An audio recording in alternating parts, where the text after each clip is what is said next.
ஐம்புல கள்வர் அகத்தினில் புகும்போது அகத்தினில் நீ இலையோ அருணாச்சலா அப்படிங்கிறார்.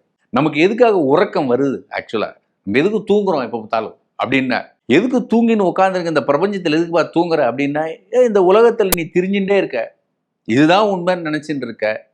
உனக்கு உள்முகமா ஒரு உலகம் இருக்கு, உள்ளுக்குள்ள ஒரு ஆத்ம ஜோதி இருக்கு, உள்ளுக்குள்ள ஹிருதய குகையில் அது சதா எரிஞ்சுட்டு இருக்கு. அதுக்கு அருணாச்சலம்ங்கிறது பேரு. அது எதுவுமே தெரியாம நீ இதை சுதந்திட்டு இருக்க. உண்மையான விழிப்புணர்வே அதுதான். அது தெரியாம இருக்குதேன்னு போன பாட்டில் சொல்லிட்டு, இது காரணம் யாரு தெரியுமா அப்படிங்கிறார். யாருப்பா இது காரணம்னு அந்த காரை கண்டுபிடிச்சிட்டார்.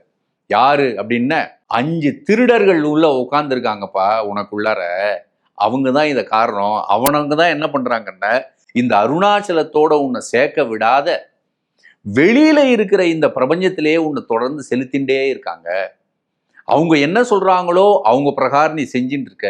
அவங்க உங்களுக்கு திருடன்னு கூட தெரியல, அவனை நீ எஜமானாக்கி வேற நீ உட்கார்ந்துட்டு இருக்க. அவன் என்ன சொன்னாலும் உடனே செய்யற, அவனுக்கு அடிபணியிற நீ. அது கிடையவே கிடையாது. நீ உனக்கு எஜமான் என்பது அருணாச்சலம்.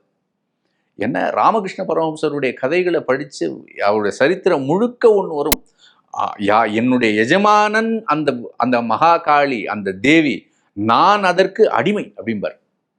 இதுதான் உண்மையான விஷயமே தவிர, இந்த பிரபஞ்சத்துல யாருக்கும் யாரும் என்ன பண்றது, யாரும் எஜமானும் கிடையாது, அடிமையும் கிடையாது.